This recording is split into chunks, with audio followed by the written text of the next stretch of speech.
Welcome to part 3 of our video tutorial series all about behaviour change. It's for ourselves and for our clients. So we started in part 1 with those SMART goals. Part 2 we looked at root causes and accountability to help motivate, and in this video we're going to be talking about preparation, which is absolutely vital if we want to feel successful. Now some say that if you fail to prepare, you're preparing yourself to fail. So really and truly, there are tips and tricks we're going to talk through in this video about how you can better prepare to achieve your SMART goals. So tip 1 is all about getting yourself a diary and writing everything down. Now this might seem onerous and you don't need to do it forever, although if you got in that habit it would be extremely helpful. But for you or your client to write down everything that you do, everything that you eat, drink, how you sleep, the quality of your sleep, how you feel, your energy levels, your moods, every single day for a couple of weeks, I'd say 2 weeks at least, you can get a good impression of your habits, your routines, and maybe start to identify where you could be setting yourself up to fail. So when we're writing down our notes about how we feel, about maybe discomforts we're feeling, aches and niggles, energy levels, we can use a scale of 0 to 10. So for example, if your energy level was being measured on a 0 to 10 scale, 0 would be fast asleep, doing nothing, no energy at all. 10 would be bursting with energy. So you can score yourself on an average throughout the day or for most of that day, depending on what you're trying to monitor. This is also going to be goal dependent. So for example, if you want to feel more comfortable, you're feeling some discomfort around the body and your coach or you are doing your I Move Freely exercises or your mobility drills, you might monitor your pain scale or discomfort scale. And again, 0 to 10. 0 is zero pain, nothing at all. 10 is in agony. So you could say, well, today I'm a 2 out of 10. Oh yeah, last week I was a 6 out of 10. It is subjective, but the more we monitor, the more accurate we can get. As a coach, this also allows us to really dive into what's going with our client when they're not with us. It's very easy to take up a lot of the personal training time or the manual therapy time that they're paying us for in discussions. Whereas if they've got a diary that they can either ping over on an email or bring and show you, then you can have a quick look through that and very quickly identify key areas to note. Now you could just use a notebook. Or there are loads of great diaries out there. One's, I don't know if you've heard of one called the Daily Greatness Diaries. And they have a variety of options where they've already got subsections within it and you just mark in. And they can be really helpful in terms of you just fill in the gaps. Just make sure it's all relevant to your SMART goals. Tip 2 for the coaches and the trainers out there, small gifts. Small gifts are a fantastic reminder and motivator to your client of the work you're doing together towards their SMART goals. These can be really cheap, easy to access, lacrosse balls, resistance bands, maybe foam rollers, depending on how much you want to invest in providing your client with tools and equipment that they can have at home. Maybe if you tell them to put in front of their television, so when they go in after work, they sit down, they see their tools. What happens? They remember you and they remember their SMART goals. These also double up as a USP, a unique selling point, or an additional driver for you to be able to get sales, get new clients. Book now, get your free home training kit, and then you can show this in your websites, in your marketing, and list all the little gifts that you can they can get when they come and work with you. When you look at the costs of these gifts, it's really nothing to know that your client is going to be doing what you've asked, hopefully. These are going to drive and motivate. They're going to remind them because they're a physical thing. And you're more likely to get the success and they will feel the success at the same time.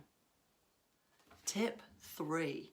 So this is a superb double-edged sword in terms of what you can use, not only to motivate your client, but also to create a community and market your services.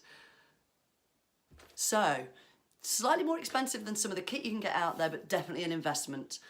If you've got branded clothing, vests, t-shirts, something that your client might train in with or without you, that has your contact details, maybe just your brand or your logo on there, that not only promotes what you do, but when your clients are wearing them, They feel part of a community, they feel part of a team, and all of this is a driver towards success. That success comes from your biggest raving fans, your clients, promoting your service. They may get stopped and people ask, oh, who's this? What's the branding? And this gives them an opportunity to explain how amazing you are, and they got this free gift when they came and worked with you. So it's probably a good idea to spend maybe slightly more on a really trendy, nice running vest top, for example, rather than just the cheapest t-shirt that you can get. You really want the client to want to wear it. Nice fabrics, nice feel, or specific wickerways, for example, if they're going out running. So have a look, play around with the numbers, try different manufacturers, and actually this can really make a difference. Tip number 4, this is huge. Time.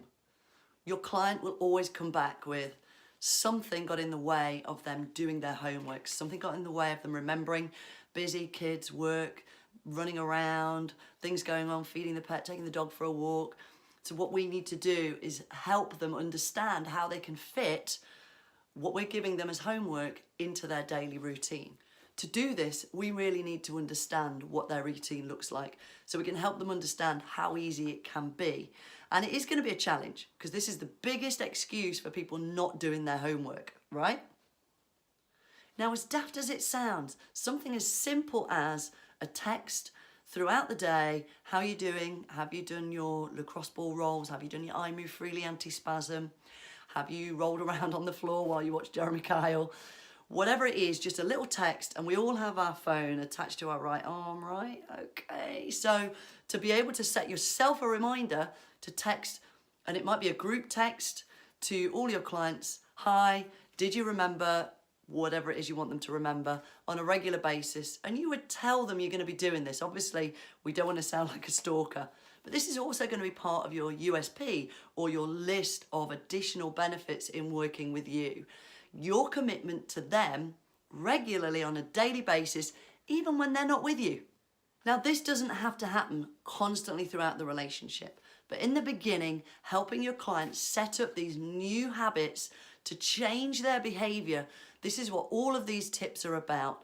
And it is initially, ultimately, when it's going to be the hardest, the first couple of weeks. So if you can set them up and say, is it okay if I text you periodically throughout the day just to check in, see how you're getting on, see how you're feeling, they're going to love it. They're going to feel really valued, cared, and looked after.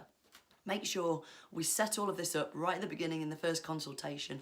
I'm going to be doing all of this just for you to help you achieve those SMART goals so that they appreciate why you're going to be texting them several times a day for the first couple of weeks. It might only be the first week. You make a decision based on that relationship, what you think is appropriate for the individual. Facilitating behaviour change is a little bit like sales and marketing. You've got to keep selling the benefits, sell the idea, sell the feeling of success. And then you market how to do that. You're advertising how this is going to happen, how you're going to help with all of your tips, tricks that we've gone through today. So I hope this has been helpful. Next time, we're going to be looking at how you can listen and hear your own inner dialogue. Maybe there's a couple of voices in there. Let's discuss that next time. Post back your questions. You can email me, Rachel@biomechanicseducation.com. Go and check out the website, biomechanicseducation.com.